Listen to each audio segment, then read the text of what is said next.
औज़ बिल्लाहि मिनश शैतानिर रजीम बिस्मिल्लाहिर रहमानिर रहीम अल्लाहुम्मा सल्लि व सल्लिम अला सय्यिदिना मुहम्मदिन व आलिहि बिक़द्रि हुस्निही व जमालिही व नूरिही व कमालिही। अस्सलाम वालेकुम दोस्तों, हसन रज़ा आज एक दफ़ा फिर यू लर्न के प्लेटफ़ॉर्म से आपकी खिदमत में हाज़िर है। दोस्तों अब तक की एप्रिसिएशन और अब तक की कोऑपरेशन का बहुत-बहुत शुक्रिया। दोस्तों आपका फ़ीडबैक हमें मिलता रहता है और उस फ़ीडबैक से हम इम्प्रूव भी करते रहते हैं। दोस्तों आज हम आपकी मुलाकात करवाने जा रहे हैं one of the seasoned HR professional of Pakistan.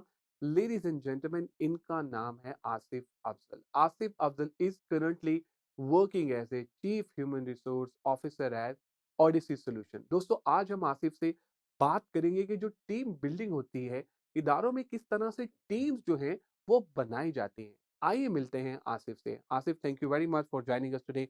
I am super excited कि आज आप हमारे साथ हैं। Welcome on board. Walaikum assalam. Thank you, Hassan. Thank you for the humble introduction. And yes, I'm equally excited also कि हम जो है एक ऐसी टॉपिक के ऊपर बात करने जा रहे हैं जिसका आजकल बहुत ज़्यादा दौर दौरा है। उसकी रीज़न ये है कि it is a time of collaboration. Competition का वक्त गुजर चुका, कोलैबोरेशन का वक्त इस वक्त जो है मार्केट में इन है और हम हमेशा जब तक कदम के साथ कदम मिला के हाथों में हाथ डाल के आगे बढ़ेंगे तो ही कामयाबी की तरफ। बिल्कुल सही। आसिफ, टीम बिल्डिंग, आप भी आईटी में हैं, मैं भी आईटी में हूँ। जिस इदारे में जाते हैं, एक ही चीज़ होती है, यार हमने टीम बनानी है, टीम नहीं बन रही, टीम बनानी है, टीम नहीं बन रही। सबसे पहले तो हमें ये बताइए कि जो टीम बनाने का जो अमल है, ये कहाँ से स्टार्ट? तो टीम बनाने के लिए जो है ना सबसे पहले हमने आइडेंटिफाई करना होता है कि जो प्रॉब्लम का कोर है वो क्या है, किस पर्टिकुलर इशू को, किस पर्टिकुलर चैलेंज को हम एड्रेस करने के लिए एक टीम बिल्ड करना चाह रहे हैं और उसके लिए रिक्वायर्ड स्किल सेट क्या है। इससे पहले बहुत दौर दौरा होता था वन मैन शो का कि एक ही बंदा हर काम कर रहा होता था जिसको जैक ऑफ ऑल ट्रेड्स भी कहा जाता था। लेकिन अब the scenario is changing. So सबसे पहले we have to start at the core. Core में हमने आइडेंटिफाई करना है कि क्या पर्टिकुलर प्रॉब्लम है, क्या चैलेंजेस हैं, क्या इश्यूज हैं और उनको किस स्किल सेट के लोग एड्रेस कर।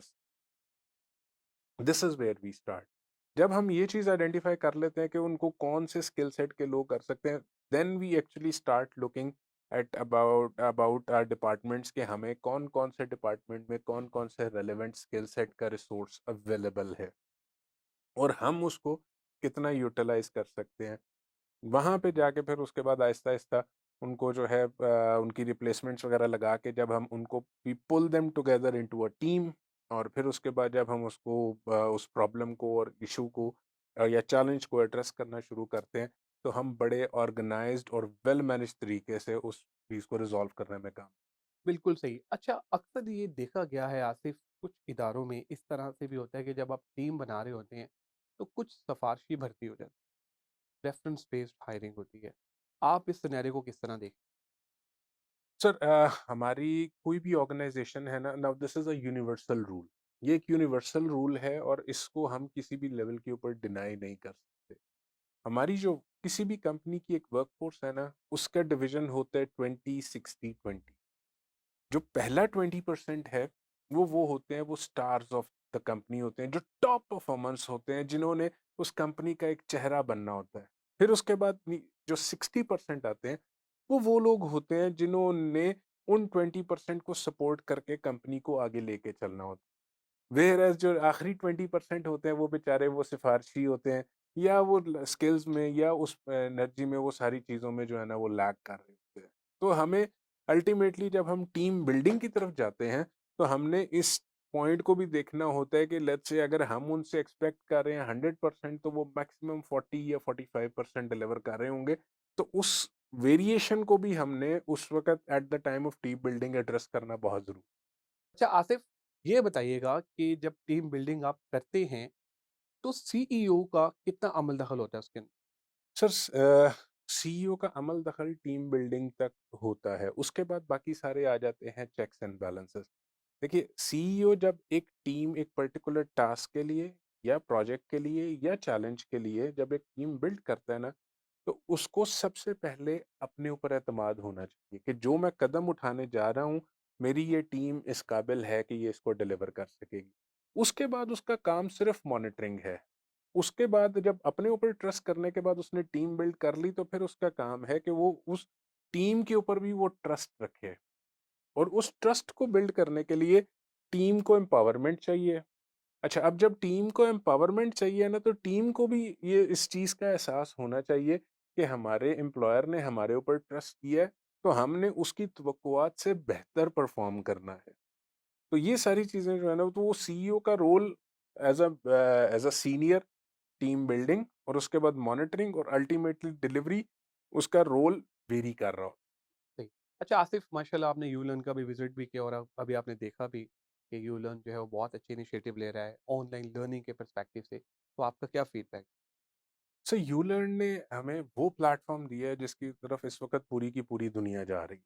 और ये एक ऐसा है जिसमें हम एक बड़े कंट्रोल्ड एनवायरनमेंट के अंदर अपने अब आने वाली जनरेशन को तैयार कर सकते हैं। क्योंकि बहुत सारी जो एकेडमीज़ हैं, कॉलेजेस और यूनिवर्सिटीज़ की तो हम बात नहीं करते, कुछ स्टीरियोटाइप यूनिवर्सिटीज़ और कॉलेजेस हैं, जो एक लिमिटेड लेवल की एजुकेशन प्रोवाइड कर रहे हैं, जिनकी सिर्फ़ एक वो होती है कि वो रेस के घोड़े तैयार करने होते हैं। उसके अगेंस्ट यू लर्न जिस तरह का इंटरैक्टिव ऑनलाइन सेशंस और जो एजुकेशन प्रोवाइड कर रहा है, इसका सबसे बड़ा बेनिफिट ये है कि आप हर मौके के ऊपर अपने बच्चे की परफॉर्मेंस, उसकी एजुकेशन, उसकी लर्निंग, उसकी ग्रूमिंग को ट्रेस कर रहे होते हैं। प्लस सबसे ज़्यादा बेहतर ये हो गया कि यहाँ पे इंडिविजुअल अटेंशन मिल रही होती है, जबकि कॉलेज में और एकेडमीज़ में जो अटेंशन है वो डिवाइडेड होती है और डिस्ट्रीब्यूटेड होती है। तो यू लर्न का ये एक एक्सीलेंट इनिशिएटिव है and I would really recommend कि जो है, और अभी मेरी जो बात भी हो रही थी चीफ ऑफ सीईओ साहब से, वो भी यही कह रहे थे कि now they are expanding into multiple faction. बहुत शुक्रिया Asif, thank you very much for your time. I mean you are an amazing speaker always, और बहुत कुछ आपसे हमेशा सीखने का मौका मिलता है and it's an honour for us. Thank you so much. आप लोगों का भी बहुत शुक्रिया आज के एपिसोड देखने का। मैं उम्मीद करता हूँ कि आज के एपिसोड आपको पसंद आई होगी। दोस्तों, अपना फीडबैक हमसे ज़रूर शेयर कीजिएगा ताकि हम भी इम्प्रूव कर सकें। दुआओं में याद रखिएगा, इंशाल्लाह अनकरीब एक नए टॉपिक, नए गेस्ट के साथ आपकी खिदमत में दोबारा हाज़िर होंगे।